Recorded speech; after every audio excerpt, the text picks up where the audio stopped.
Hi, I'm sex and relationship coach Caitlin V, and today I'm going to talk about the relationship between premature ejaculation and pornography.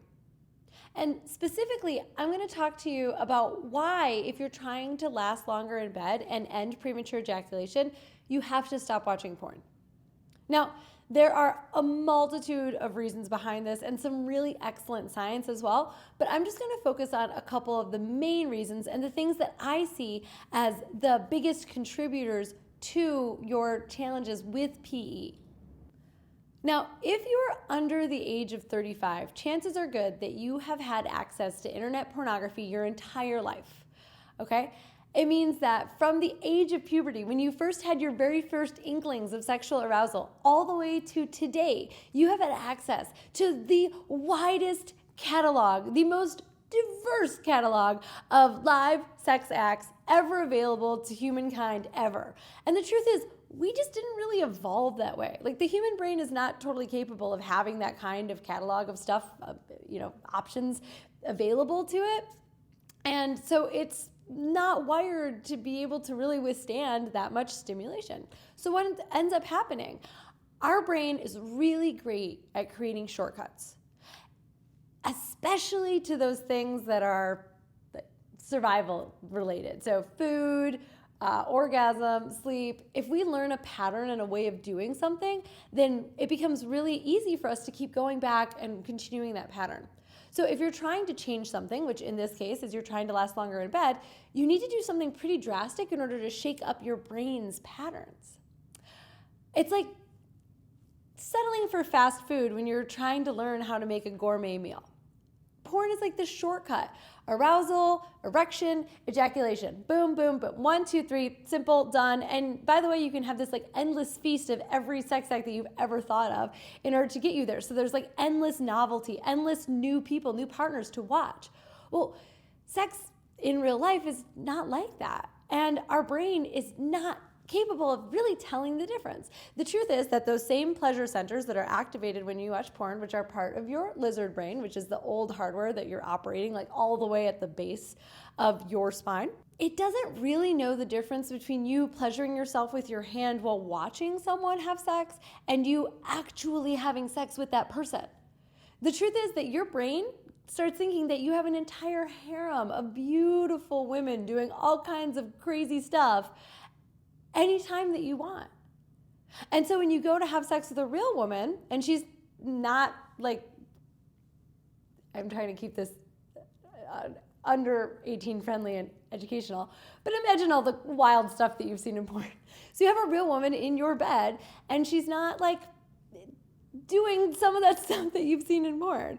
Your brain is not as intrigued. It's not as novel. Porn also has beautiful lighting. It has whatever scene or specific act that you really like. You can watch as much of that as you want.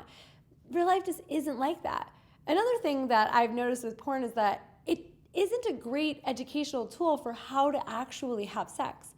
Especially if you grew up in that generation, but even if you didn't, and you're older than 35, you still got an idea of how sex was supposed to look based on how it looked in pornography. And I guarantee when you started having sex in real life with real women, it looked a lot different. Like, for example, you used your hands.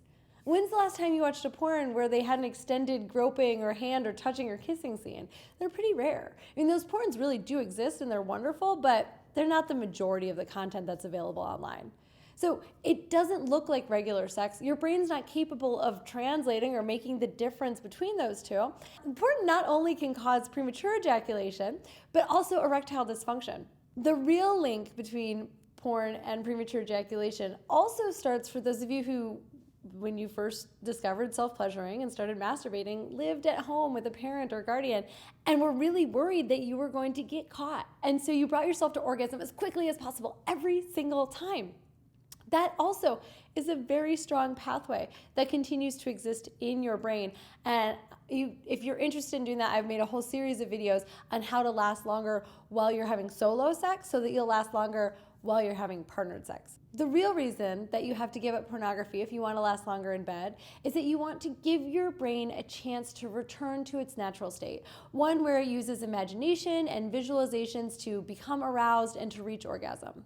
This process might take some time. You might find that without porn, it's really difficult for you to become aroused or even to reach the point of orgasm. That's okay. Remember that chances are you've had access to this stuff your entire sexual life. I mean, you're basically starting over in some capacity. So be gentle to yourself. Be gentle on your brain.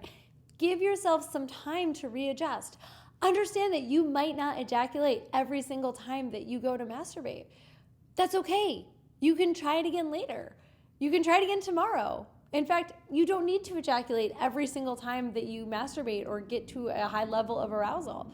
Actually having a practice where you don't ejaculate every single time that you're aroused or you start to masturbate can actually help you to last longer in bed and give you even more intense and pleasurable orgasms. So to sum it up, if you want to last longer in bed, if you want to reroute your neural networks and your patterns of arousal, if you just want to be a better lover, give up the internet porn. I promise that after a while you will not miss it, and it will allow you to tap into whole other parts of your brain that you have left out of your self-pleasuring, other-pleasuring, sexing, and lovemaking.